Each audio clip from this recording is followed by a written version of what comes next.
president of the International Federation of Professional and Technical Engineers, IPET, my brother, Matt Biggs. Thank you, brother. Appreciate it, bro. Thank you. Thank you. Hi, I'm honored to be here today. Thanks, everybody, for being here. IFPTE, we represent 34,000 federal workers across government agencies. Some of them are working today, and some of them aren't. There's roughly 620,000 federal employees that are furloughed. When you can do the math, there's roughly about 2 million federal employees. So the difference, the other folks are working. What they all have in common is they're not getting paid. They're not getting a paycheck. Now, despite what this OMB director, Russ Vought, thinks, these are working families. These are workers, working Americans that have families, that live paycheck to paycheck, that have to pay bills, have to put food on the table. And denying them a paycheck is simply cruel. It's cruel. And keep in mind, these federal employees have nothing to do with this government shutdown. Most of them are still showing up and they're working every single day. IFPTE, we represent workers at the Department of Defense, as all of these unions do, or most of them. And they're showing up and they're doing their work to help our fighting men and women and protect the defense of this nation. And what do they get in return? They get OMB Director Russ Vought, who says they may not even get a paycheck. Yeah. That is deplorable. It's shameful. Now, IFPT, I echo Brother Kelly's message to the Congress. Come together. Republicans, Democrats, come together. Let's reopen this government. And we implore President Trump to come to the table and work with both sides, Democrats and Republicans, and reopen this government. And we also, at IFPT, we also implore Congress to protect their appropriating authority. When Congress appropriates money and they designate money for these agencies, the executive branch should not have the ability to impound the money or spend the money any way they want. So when Congress appropriates the money, they have to protect their authority to be able to decide how the money's spent. Yeah. So we urge Congress, number one, reopen the government and get our people their paychecks. And number two, Congress, in bipartisan way, protect your co-equal branch of government responsibility by protecting your ability to designate spending. Thank you. Yes, sir. Thank you. So I'm honored right now to introduce my union sister, Flight Attendants President, Sarah Nelson. All right, Sarah. Thank you, Matt. My name is Sarah Nelson. I'm the president of the Association of Flight Attendants, CWA, representing 55,000 flight attendants at 20 different airlines. And we count on federal workers every single day to do our jobs. Hundreds of thousands of aviation workers, both federal sector and private sector, ask all day long, is it safe? We do that so the American public who travels with us can take safety and security for granted. Right now, TSA officers are coming to work, making good on their oath to the Constitution, to all of us, to keep us safe. Air traffic controllers are coming to work, making good on their oath to the country, just like they do every single day, understaffed and under-resourced by this government. That's right. They are coming to work under an increasingly unsafe scenario, because in safety we know that the first rule is to remove all distractions in order to keep things safe. What could be more of a distraction than not getting a paycheck? Right. Not knowing if you're going to be able to keep your family in your home, not knowing if you're going to be able to buy that insulin that you need to keep your child alive, not knowing that you're going to be able to make good on what the people who count on you and love you need you to do. In all of our communities, all across this country, this is not just about Washington, D.C. Federal workers serve in every single one of our communities around this country. Right. And the people who are not getting paychecks are not paying their cable bill. They're not going to be able to pay their rent. They're not going to be able to pay for the other services. And that is going to have a ripple effect on all of us.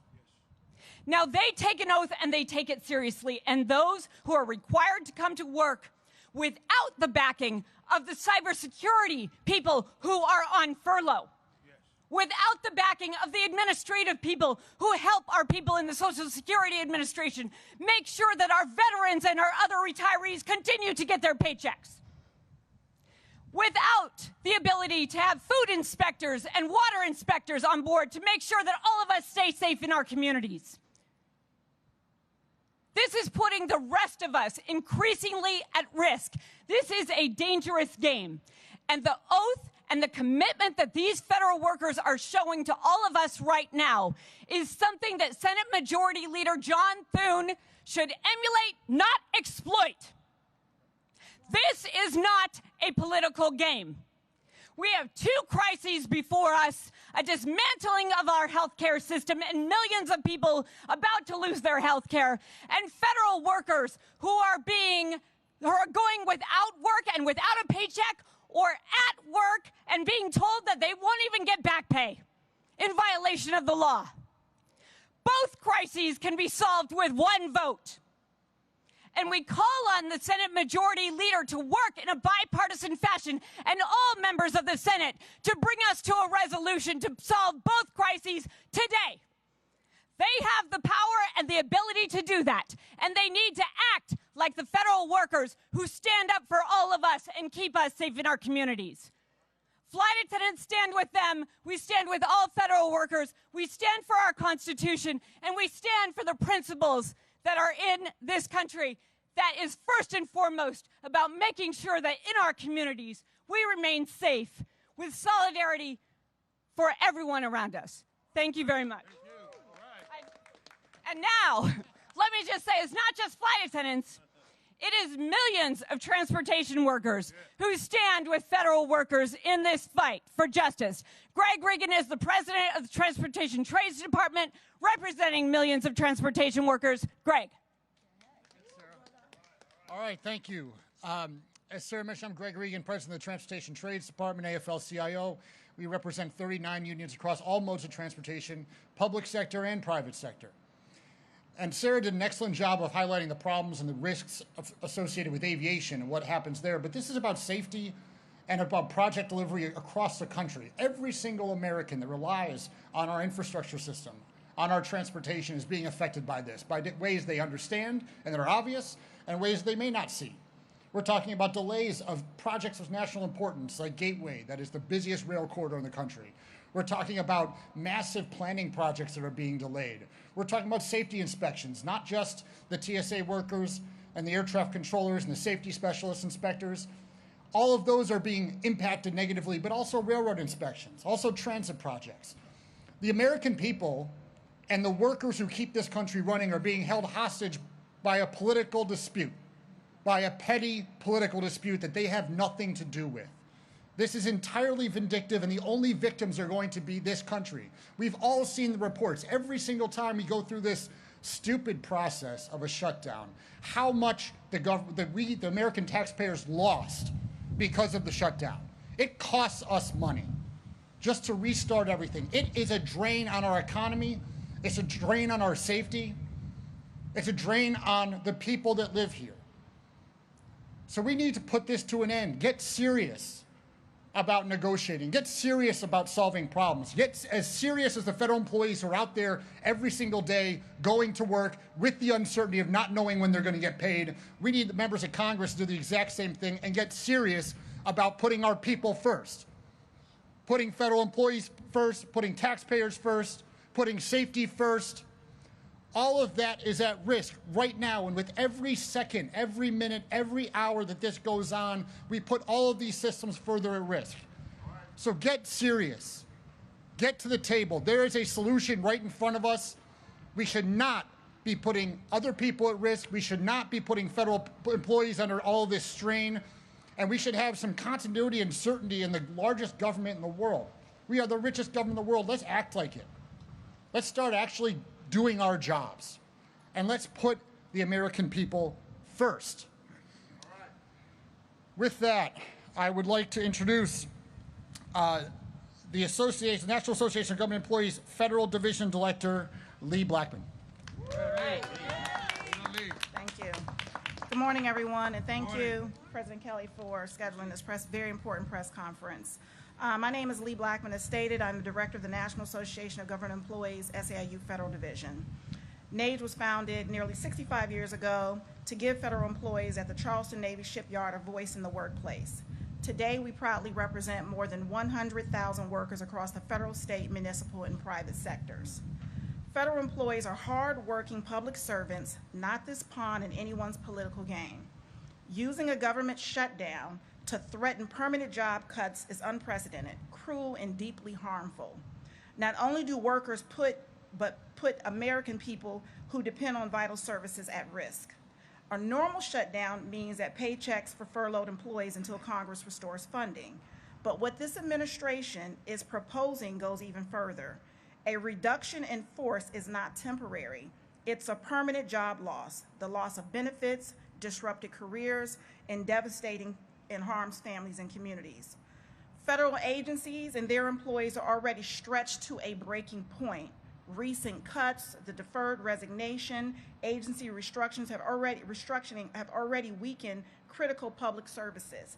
And now the administration is threatening to go even further, violating the law by refusing to pay employees as required under the Employee Fair Protection Act of 2019, signed, please note, signed by President Trump after his first 35-day shutdown that year. But enough is enough. As everyone here has already said, we are calling on Congress to do their job, reach a bipartisan funding agreement that protects Americans, respects federal workers, and ends this ridiculous shutdown immediately. Enough is enough. We've seen enough of this. So the men and women who serve this country every day deserve respect, stability, and fair treatment, not this political punishment. So thank you very much. And with that, I'd like to, of course, introduce the Assistant General Counsel, President of Government Affairs and Political Action, Chris Blue Bartley.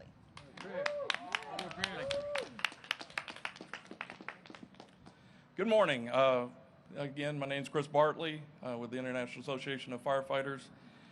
And this morning, for the 8th day, thousands of federal firefighters have showed up to work this morning knowing they won't be paid due to this government shutdown. What's happening in D.C. right now is a textbook example of political gamesmanship.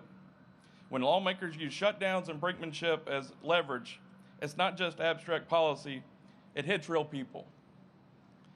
Like federal firefighters who show up to protect our military bases and other critical federal facilities without pay. These games have consequences. Families go without incomes. Morale and retention suffer. Public safety is compromised. The IFF is calling for a clean, continuing resolution because it's not about politics, it's about responsibility. That's right. Federal firefighters are doing their jobs. Congress needs to stop playing games and do theirs. Yes. So we ask to end this shutdown. Now I want to bring up next speaker, AFT Executive Vice President Evelyn De Jesus. All right, Evelyn. Buenos dias. How we doing? My name is Evelyn De Jesus, and I serve as the Executive Vice President right next door at the AFT, whose 1.8 million members, including the leaders here with me today, work in education, healthcare, and public services, and we also have federal employees in all 50 states and in Puerto Rico. And I'm also National President of LACLA, and I want to say that, make no mistake, we've heard about the safety issues. We heard about the firefighters. We heard about how can we make America safe again? Yeah. So let's be clear. Make no mistake, Republicans shut down the government because Democrats would not agree to take away health care for millions of working people and families, raising their costs. Democrats voted to fund the government, not to defund health care.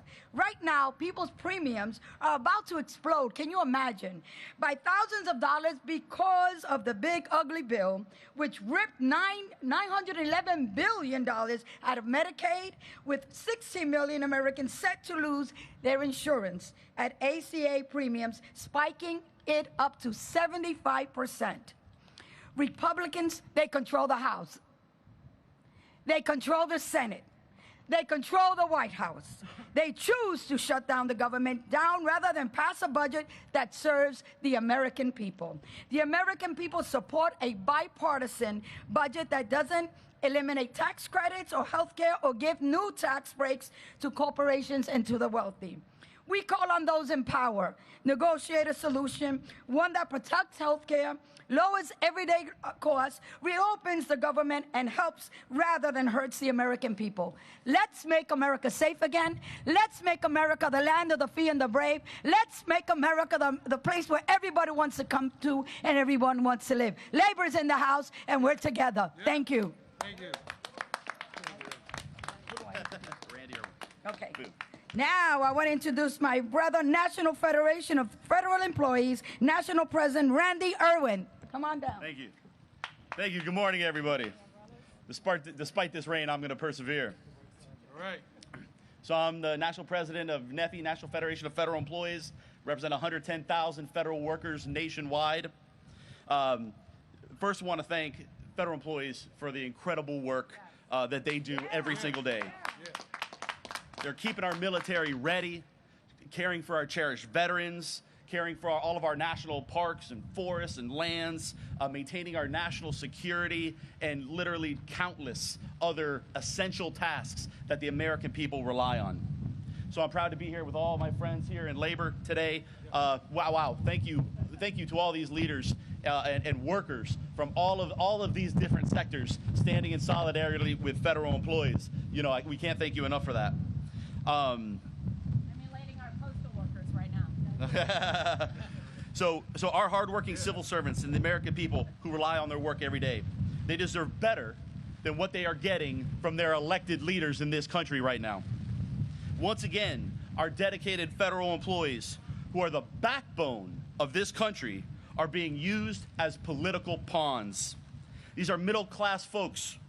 Nearly 1/3 of federal employees are veterans, and they are being treated like dirt by our elected leaders who cannot seem to do their jobs and reach an agreement on spending. That's their first job to do, and they don't seem to give a damn about it.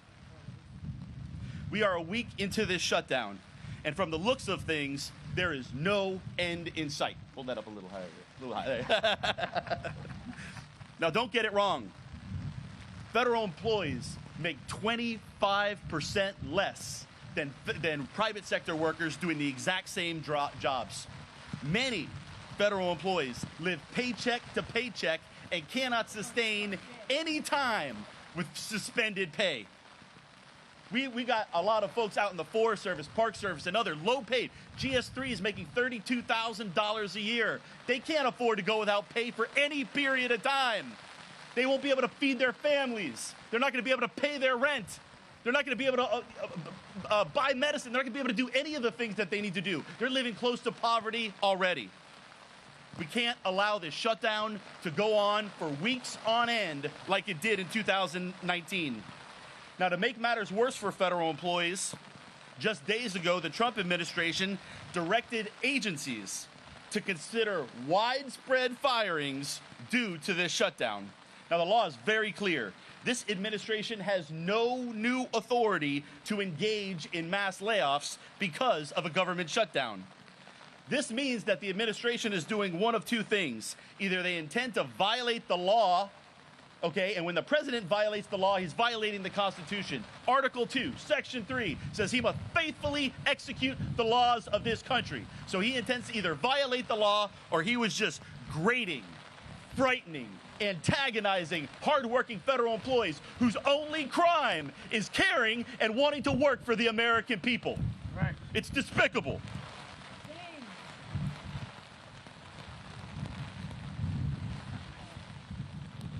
One second. Sorry, man. Boy, all right. Well, I lost my last page. Let me see if I can wrap this up. What has been happening is illegal. What OMB Director Vogt has done. The president came out just yesterday, okay, and he says, I'm going to pick and choose which federal employees that I give back pay to. Okay, so once again, he is indicating that he's going to violate the law and do something that's unconstitutional and despicably, not treat people fairly like we should in this country, okay, but pick and choose whether he's going to give back pay to the federal employees that he likes and not give federal employees to the ones that he doesn't like, okay? The president, his job is to serve this country, not treat the U.S. Treasury like his private piggy bank. That's the American people's money. How dare you go out there and say, I'm gonna give back pay to the people that I like and not for the people that I don't like. We are in a dangerous spot in this country when the president thinks that he can just, ignore laws that are written in plain English. That law that you must give back pay to federal employees, okay? That is written in plain English, and he's just telling the American people that he's gonna ignore it, okay? Nobody, I don't care who you are, I don't care what side of the aisle on, it doesn't matter. You got a Constitution, you gotta faithfully execute the Constitution, and he's ignoring it. And so both parties and every American should be furious with the threats that this president is making to federal employees in this country. Okay? So Congress, do your damn job. Yeah. Do your damn job and pass a budget. That's gonna require a little compromise. Yeah. It's not a one-sided thing. If you don't have a bill, you haven't done your job. Yeah. So do your job. And this president, you better start obeying the Constitution. You better start obeying the Constitution. It's going to get real ugly if you don't follow the laws and obey the Constitution like you swore an oath to do. Open the government today. All right, let me hear you. Let me hear everybody say it. Open the government today. Open the government today. Open the government today. Open the government today. All right, thank you all. Thank you, thank you, thank you. I want to thank all of my brothers and sisters in this labor movement for showing up today and standing in solidarity with AFGE. You know, and the reason we're here today because we believe, just like the sister said, enough is enough, right? Yeah. How many of y'all believe that? Say enough is enough. Enough is enough. Listen, we are here to stand for this government to be open. We're tired of the shakedown. We want real workers in Congress. We want somebody that's going to come and get the job done. Somebody just going to show up and do that job. That's what we want, right? Yes. Let me hear you. Is that what we want? Yes. Yes, that's what we want. Congress, do your job because we're going to stand together as family until this job gets done. If it's not done soon, we'll be back, and we'll be back more furious. Thank you. I love you all. Let's get to work. We're going to do our job. Congress, do yours. Thank you. Thank you. Thank you. All right. Thank you. I'm good. Thank you. Take questions? Questions? If anybody wants to take any questions. Okay. All right. Just a message for people in Virginia. I've represented Virginia publications about how they can respond to the shutdown. And just any Virginia-specific comments. Elect the right leader. What do you mean by that? What I mean, when I elect the leader that's going to stand for working America. Who would you say that is? I tell you who I endorsed. Who's that? Bamberger. Why is that? Because she stands for working people. She believes in it. You think she'd do a better job handling the shutdown? I think she would. How so? I think she would stand for working people. I think she would speak up. She wouldn't sit down and just hope that things get better. She would get out there and make things better. Okay? She was the most bipartisan member of Congress. She would, if she were in charge, there would be no shutdown. What are your thoughts on folks who think that Democrats should use the shutdown as leverage to get some sort of assurances or concessions for Republicans versus just trying to end it as quickly as possible? My only concern is this. I represent 820,000 federal and D.C. government workers, and I want to see them get a paycheck. That's my question. That's my answer. What are you going to do about if the president does in fact fire people and not give people back pay? We think that's illegal, and we will fight him in court. Absolutely. Have you considered suing him preemptively, like you have in some We other cases? we have. And are you going to? We have. Considering it. Next We're- question. For the back pay? Okay? Absolutely. Yes, Absolutely. yes. Maybe I misunderstood your question. I'm sorry about that. Okay? Generally, the Democrat argument that there has to be an extension of Obamacare tax credits, do you think that is a valid argument to, I guess, in a way, continue the shutdown until Republicans compromise on that? You know, I think that every American have a right to health care. I am not here to discuss health care. I'm here to try to get 820,000 people paid, right? And provide the services for the American people that they deserve. Anybody else that you want to add something, Randy or Matt? Yeah, please feel free. Yeah, no, I mean, it's a critically important issue, no doubt about it. It needs to be addressed. Yes. At this point, yeah, it's healthcare and the ACA credits are critically important. And like Brother Everett said, we want everyone to have healthcare in this country. Right now, however, our members aren't getting a paycheck, and we need to get our people back to work. And we also want the healthcare addressed, no doubt about it. It shouldn't be an either or. I'll just say that. But top of the priority list is we need our members back to work. And again, these are working families. They live paycheck to paycheck, just like all of us here. They have children. They have to put food on the table. They have to pay mortgage. So we need to get our people back to work. That should be the priority. Thank you. Yes. The Republicans and Democrats could reopen the government now if they passed a bill that was continuing funding levels and continuing resolutions. You're saying healthcare is a separate discussion, but the reason that we are shut down is because Democrats are asking for healthcare. What I'm saying is simple, right?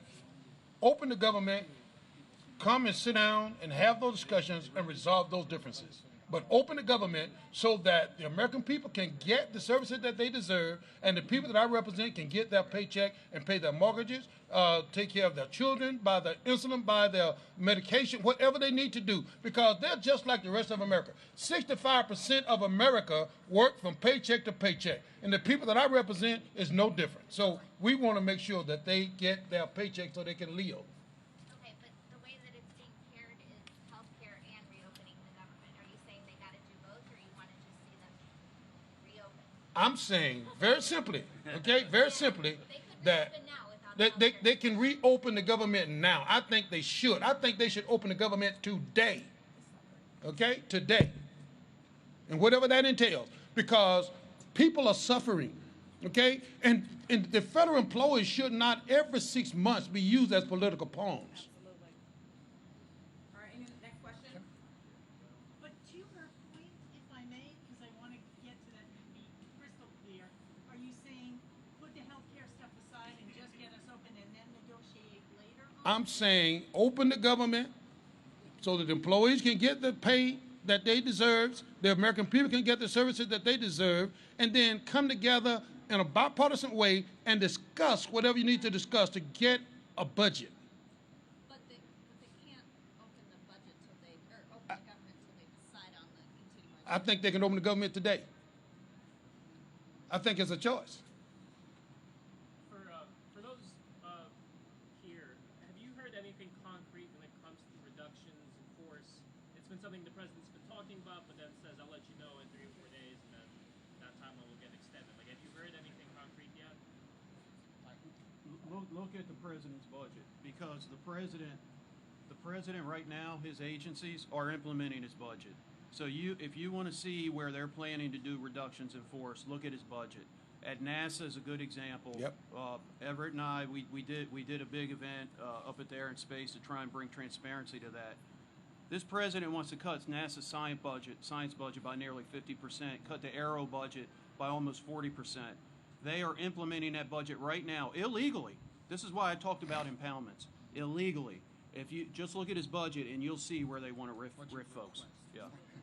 Yeah, and that's a It's a budget request. It's a That is request. not a. It's not law. Yeah, that's a budget request. It's a request of Congress to fund programs at the levels that the president is asking for. But that is not law by any stretch. That is not has no force law. It is a political document more than anything else.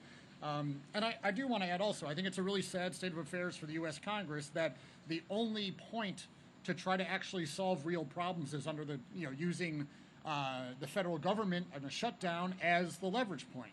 I think, yes, there's a conversation about bifurcating those two issues of healthcare and funding, but I think Congress should be looking in the mirror right now, if anything, that if the only way we're going to solve real problems in this country is to use the federal workers that are keeping the country running as pawns, that's a really sad state of affairs for the U.S. Congress right now.